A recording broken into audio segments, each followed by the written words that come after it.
Kinakwestiyon ng ilang mababatas ang kredibilidad ng Miro Systems. Ang binigyan po ng kontrata para sa gagamiting automated election system sa eleksyon 2025. Kaugnay po niya, makapanayam natin si Comelec Chairman George Garcia. Magandang umaga, Chairman. Magandang umaga po, Igan, at magandang umaga rin po sa ating mga kababayan. Sa bidding pa lang, kinakwestiyon na raw yung kapasidad ng Miro Systems kasi pumalya raw yung voting system nila sa Iraq at Congo. Kahit nagpaliwanag na sila at pati ang Comelec. Paulit-ulit ang isyong ito. Ano ba ang nalinaw ng Comelec mula rito? Igan, tayo po tinatanggap natin at welcome na welcome po sa atin yung mga ganyang klaseng pagpuna at the same time yung mga pag-question tungkol sa kredibilidad sapagkat kung may question, ba ibig sabihin lang para may problema tayo. Opo. Ang kagandahan po dito, kami po kasi ay nakakuha mismo ng certification mula doon sa United Nations patungkol sa eleksyon na nangyari sa Iraq at sa mismong Electoral Commission po ng Congo. At sinasabi po, naging maayos naman yung halalan nila kung may nagreklamo po yung mga natalo doon sa mismong mga bansa na yan. And so pinagkatiwalaan po namin yung in-issue na certification at yung mismo po mga ibang lugar kung saan po nag-hold ng eleksyon, ito pong Miro system katulad po sa Russia at katulad din po sa sarili nilang bansa dyan sa Korea ay wala lang pong ganong klaseng issue. So fake news po yung pumalpak sila sa Iraq at Congo?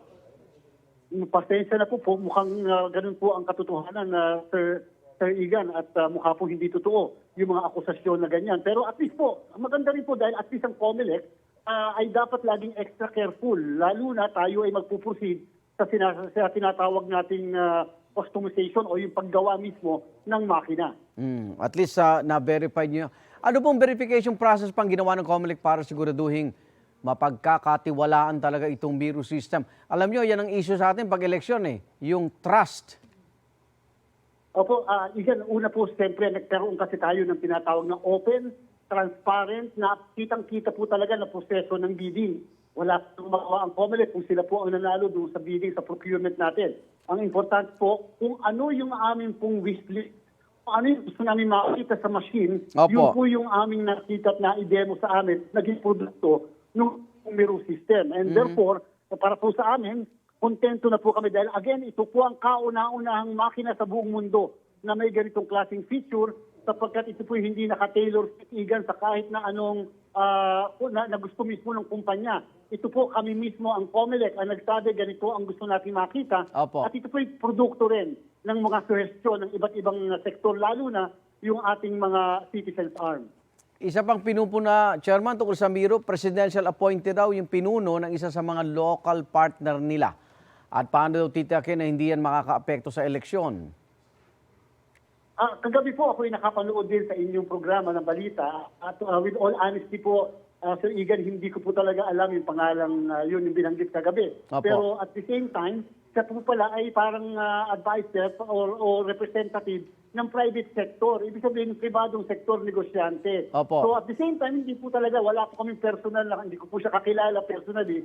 And kagabi ko lang po nadinig na may ganun nag-participate na company na sila yata ang may-ari, dito po bilang isang partner, isa sa mga partners. Pero wala po silang direct participation tungkol sa Miro, as Miro. Kasi yung Miro po ay Korean company po yun. Opo. Lumalabas, isa lang sila sa mga local partners.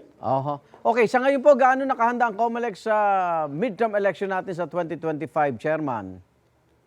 Siyempre po, Sir Igan, gawin yung ating registration. Ako talaga nakaka 1.4 million na po tayo. Okay. Sa ating mga kababayan, overwhelming po, hindi po namin naasahan.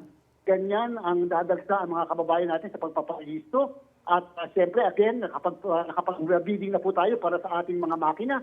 Ngayon po, ongoing po yung ating pong bidding para naman po doon sa transmission na tinatawag. Ito po kasi ay hindi kasabay at kasama sa ating mga makina. At the same time, later po yung ating internet voting, ibibidding na rin po natin.